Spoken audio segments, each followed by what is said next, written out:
Student easy to learning journal Nazim में आपका स्वागत है। और आज मैं लेकर आई हूँ आप लोगों के लिए यूपी बोर्ड द्वारा जारी किया गया मॉडल टेस्ट पेपर का पार्ट 3। स्टूडेंट, मैंने लास्ट पार्ट में गद्यांश पर आधारित बहुविकल्पीय जो प्रश्न थे उनको 100 क्वेश्चन को सॉल्व किया है और आज मैं नेक्स्ट पार्ट में पद्यांश पर आधारित 100 क्वेश्चन को सॉल्व करूँगी, जिसमें मैंने ये पार्ट 3 में 50 क्वेश्चन को सॉल्व किया है। तो आइए देख लेते हैं स्टूडेंट की क्वेश्चन हमसे क्या क्या पूछे गए हैं।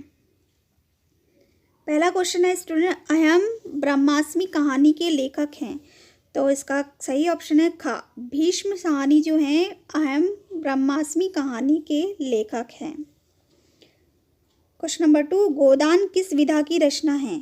तो गोदान जो है उपन्यास है और गोदान जो लिखा गया था वो प्रेमचंद द्वारा लिखा गया था। नेक्स्ट क्वेश्चन को देख लेते हैं। क्वेश्चन नंबर 3, आंचलिक उपन्यासकार हैं। इसका सही ऑप्शन है स्टूडेंट ख, फणीश्वर नाथ रेणु। और क्वेश्चन नंबर 4 में हमसे पूछा गया अनाम दास का पोथा चारुचंद्र लेख किस विधा की रचना है। सो स्टूडेंट, मैंने आप लोगों को हजारी प्रसाद द्विवेदी का अभी रिसेंट में जीवन परिचय अपलोड किया है, जिसमें मैंने उनकी रचनाएं पढ़ी थी। तो अनाम दास का पोथा और चारुचंद्र लेख उनकी उपन्यास है।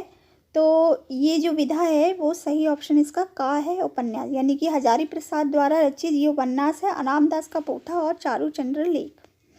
नेक्स्ट क्वेश्चन को देख लेते हैं, क्वेश्चन नंबर 5 को। क्वेश्चन नंबर 5 में हमसे पूछा जा रहा है काव्य कितने प्रकार के होते हैं। तो काव्य जो होते हैं वो होते हैं 2 प्रकार के। क्वेश्चन नंबर 5 में काव्य हमसे पूछे गए हैं, काव्य जो होते हैं 2 प्रकार के होते हैं। कौन कौन से काव्य होते हैं स्टूडेंट, मैं ये भी बता दे रही हूँ आपको। तो पहला होता है दृश्य काव्य और दूसरा होता है श्रव्य काव्य। जिन दृश्यों को देखा जाता है, यानी कि जिन नाटकों को या जिन फिल्मों को या फिर और भी चीज़ें हैं जिनको देखा जाता है वो दृश्य काव्य होते हैं। और जो श्रव्य जिनको हम सुनते हैं, जैसे कहानियाँ हुई रोचक और भी मोटिवेशनल जो स्टोरीज होती हैं उनको जब हम सुनते हैं तो ये सब श्रव्य में आते हैं। नेक्स्ट क्वेश्चन है क्वेश्चन नंबर 6, नाटक एकांकी है। तो ये कौन कौन क्या है, दृश्य काव्य, श्रव्य काव्य, प्रबंध काव्य, तो मुक्तव्य। अभी मैंने आपको रिसेंट में बताया नाटक जो होता है वो देखते हैं हम, तो इसका सही ऑप्शन होता है का, दृश्य काव्य। नेक्स्ट क्वेश्चन है क्वेश्चन नंबर 7। क्वेश्चन नंबर 7 में हमसे पूछा गया है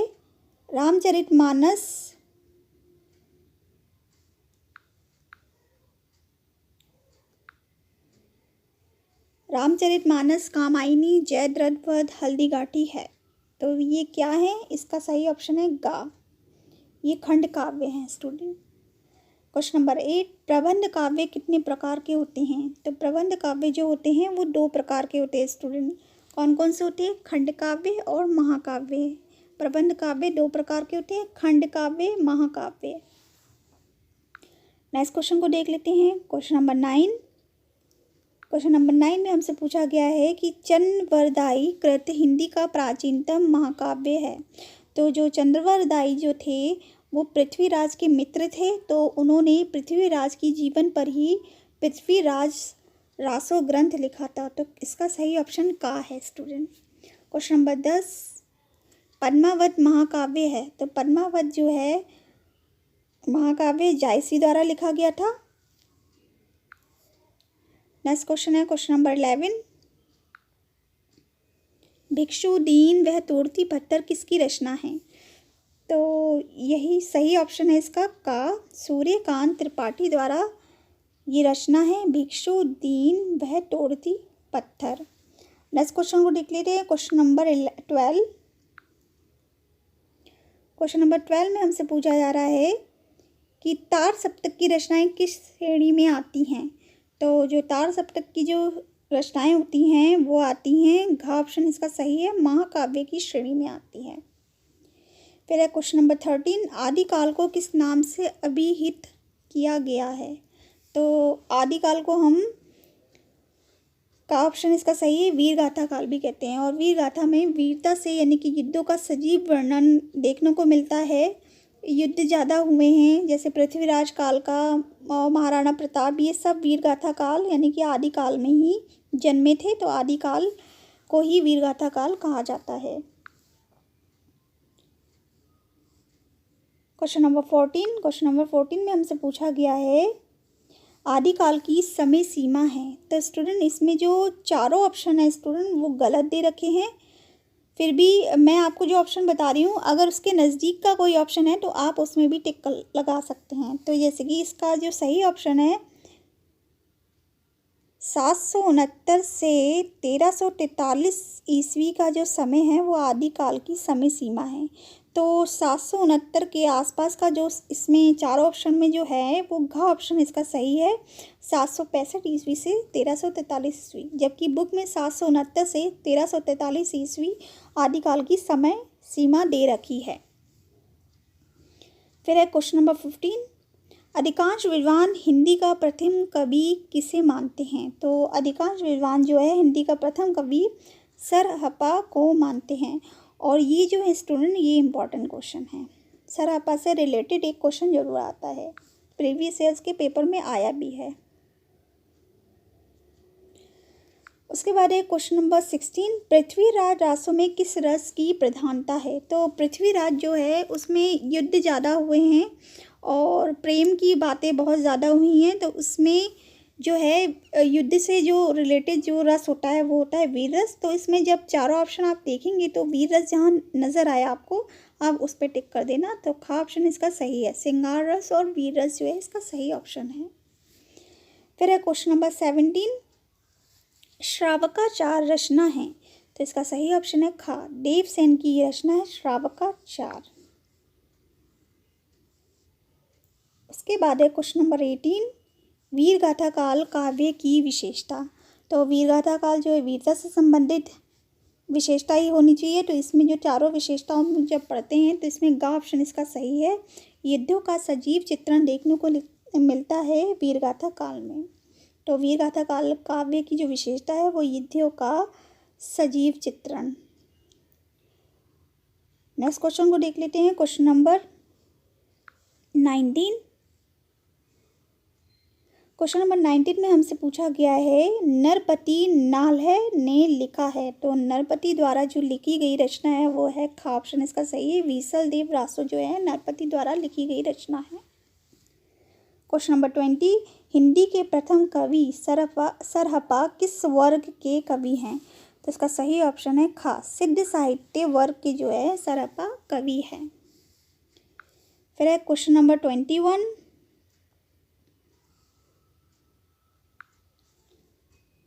क्वेश्चन नंबर 21 में पूछा गया है निम्नलिखित में से कौन ज्ञानाश्रयी शाखा के कवि नहीं हैं।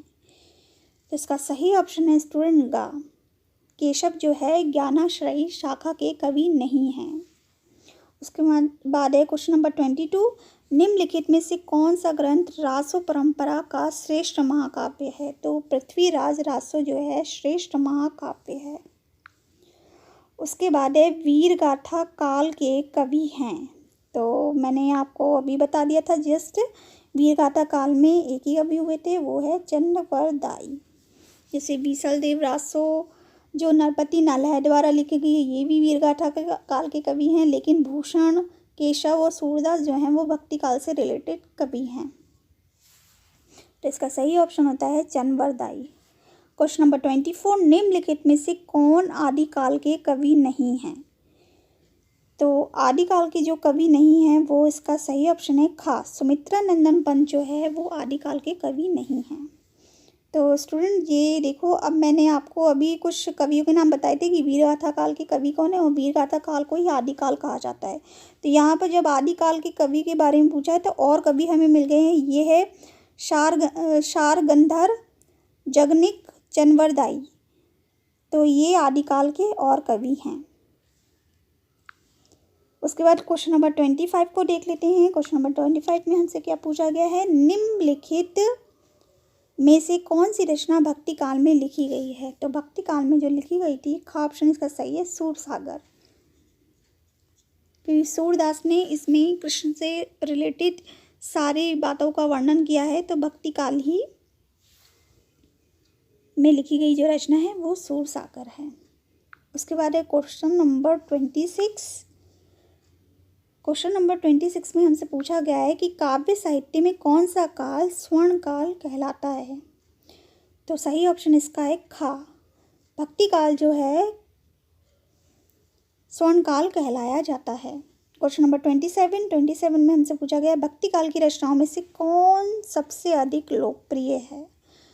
तो भक्ति काल की जो रचना में से सबसे लोकप्रिय जो रचना है वो है खा ऑप्शन रामचरितमानस। उसके बाद आते हैं क्वेश्चन नंबर 28 पर।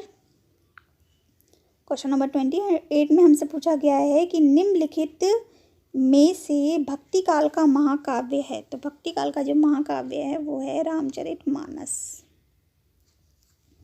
क्वेश्चन नंबर 29, निम्नलिखित में से कौन प्रेमाश्रय शाखा के कवि नहीं हैं।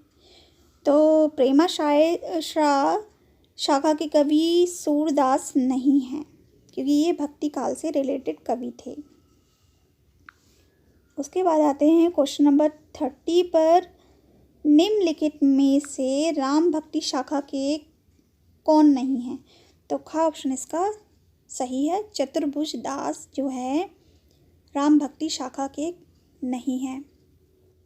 अब देख लेते हैं स्टूडेंट 31 क्वेश्चन को, किस कवि को बाल वर्णन के क्षेत्र में सर्वश्रेष्ठ माना जाता है। तो खा ऑप्शन इसका सही है, सूरदास को, क्योंकि सूरदास ने कृष्ण के बाल रूपी वर्णन अपने गद्यांशों में और पद्यांशों में खूब किया है, और स्टूडेंट हमने इनके पद्यांश पढ़े भी हैं।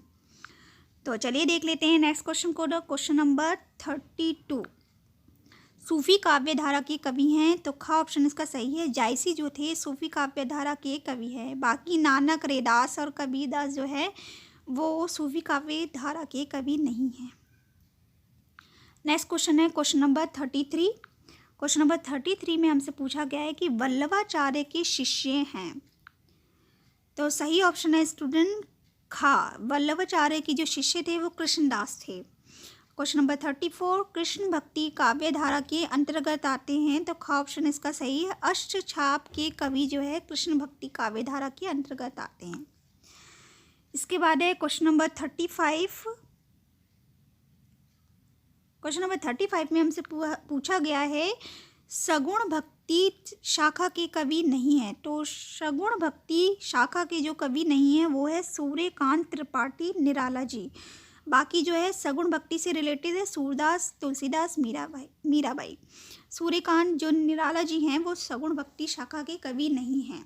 फिर आ जाते हैं क्वेश्चन नंबर 36 पे, रीति काल से संबंधित विशेषता है। तो रीति काल से संबंधित जो विशेषता है वो गा ऑप्शन इसका सही है, क्योंकि रीति काल में नारी सौंदर्य का विलासितापूर्ण चित्रण प्रस्तुत किया गया है। उसके बाद आते हैं क्वेश्चन नंबर 37 पे। 37 में हमसे पूछा गया है कठिन काव्य के प्रेत कहे जाते हैं। तो इसका सही ऑप्शन है स्टूडेंट भूषण।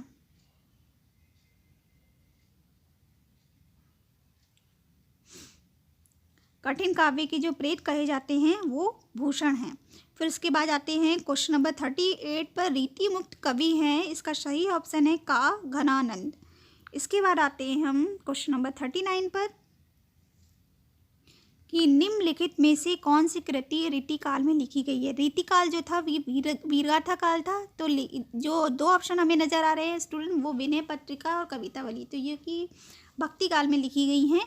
तो इसका सही ऑप्शन होगा रीति काल में जो रचना लिखी गई थी वो है घा ऑप्शन इसका सही है, बिहारी सतसही जो है रीति काल में लिखी हुई रचना है। उसके बाद आते हैं क्वेश्चन नंबर 40 पर, रीति काल की निम्नलिखित प्रमुख प्रवृत्तियों में से कौन सी सर्वाधिक महत्वपूर्ण है। तो इसका सही ऑप्शन है स्टूडेंट रीति काल में जो है वीरगाथा से संबंधित जो प्रवृत्तियाँ दी गई थी, लेकिन उसमें श्रृंगार रस की भी प्रधानता दी गई थी। तो इसमें सही ऑप्शन है खास श्रृंगारिकता जो है रीति काल की प्रमुख प्रवृत्तियों में से एक है। उसके बाद है क्वेश्चन नंबर 41, भारतेंदु हरिश्चंद्र का नाम उल्लेखनीय है। तो इसका सही ऑप्शन है गा, गद्य साहित्य में भारतेंदु हरिश्चंद्र का नाम उल्लेखनीय है। उसके बाद आते हैं क्वेश्चन नंबर 42 पर। क्वेश्चन नंबर 42 में हमसे पूछा गया है भारतेंदु हरिश्चंद्र ने कौन सी पत्रिका प्रकाशित की थी? तो इसका सही ऑप्शन है स्टूडेंट का कवि वचन सुधा जो है भारतेंदु हरिश्चंद्र की पत्रिका है, और ये इम्पॉर्टेंट क्वेश्चन है। उसके बाद है क्वेश्चन नंबर 43, द्विवेदी युग की रचना है। तो द्विवेदी युग की जो रचना है वो स्टूडेंट वो है कामायनी, और कामायनी किसके द्वारा लिखा गया था? जयशंकर प्रसाद द्वारा लिखा गया था। साकेत जो है मैथिली शरण गुप्त द्वारा लिखा गया है, और प्रिय प्रवास सुमित्रा नंदन पंत द्वारा लिखा गया है। उसके बाद आ जाते हैं हम क्वेश्चन नंबर 44 पर। मैथिली शरण गुप्त आधुनिक काल के किस युग से संबंधित है? तो मैथिली शरण गुप्त जो है वो खा ऑप्शन इसका सही है, द्विवेदी युग से संबंधित है मैथिली शरण गुप्त। फिर आते हैं क्वेश्चन नंबर 45 पे, नई कविता की आधारभूत विशेषता है इसमें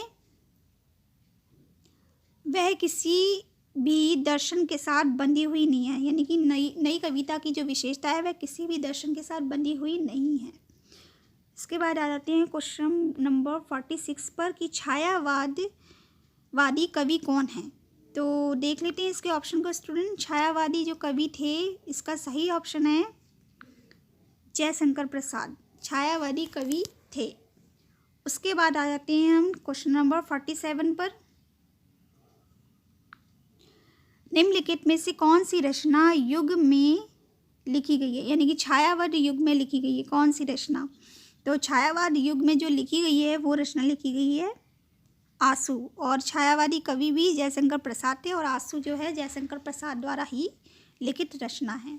उसके बाद आ जाते हैं क्वेश्चन नंबर 48 स्टूडेंट। ये क्वेश्चन और ये क्वेश्चन दोनों ही क्वेश्चन इंपॉर्टेंट है, ये प्रीवियस ईयर्स के पेपर में हमसे पूछे भी गए हैं। तार सप्तक का प्रकाशन कब हुआ था? तो इसका सही ऑप्शन है खा 1943 में ईस्वी में तार सप्तक का प्रकाशन हुआ था। उसके बाद आ जाते हैं क्वेश्चन नंबर 49 पर, निम्नलिखित में से प्रयोगवादी कवि है? तो प्रयोगवादी जो कवि थे वो हैं अज्ञे जी।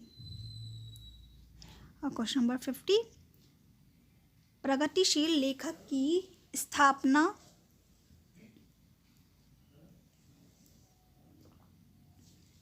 प्रगतिशील लेखक संघ की स्थापना हुई थी। इसका सही ऑप्शन है स्टूडेंट क्वेश्चन नंबर नहीं घा इसका सही है 1938 ईस्वी में प्रगतिशील लेखक संघ की स्थापना हुई थी 1938 ईस्वी में। सो स्टूडेंट आज मैंने 50 क्वेश्चन आपको सॉल्व करवा दिए जो कि यूपी बोर्ड द्वारा जारी किए गए मॉडल टेस्ट पेपर के अंदर हैं, और इसका मैंने पार्ट 3 आज बनाया था। स्टूडेंट मैं बहुत जल्दी ही नेक्स्ट पार्ट लेकर आऊँगी, तब तक के लिए आप अपना ख्याल रखिए, और अगर आपको मेरी वीडियो ये अच्छी लगी हो तो जाते जाते लाइक कर दीजिए, और स्टूडेंट एक काम ज़रूर करा कीजिए कि मेरी वीडियो को ज़्यादा से ज़्यादा शेयर कर दिया करें, ताकि और भी स्टूडेंट हैं जो यूपी बोर्ड से जुड़े हुए हैं तो वो बेनिफिट ले सके मेरी इस क्लास का। तो चलिए मैं बहुत जल्दी आऊँगी नेक्स्ट वीडियो लेकर, तब तक के लिए आप अपना ख्याल रखिए, खुश रहिए, सुरक्षित रहिए। Thank you.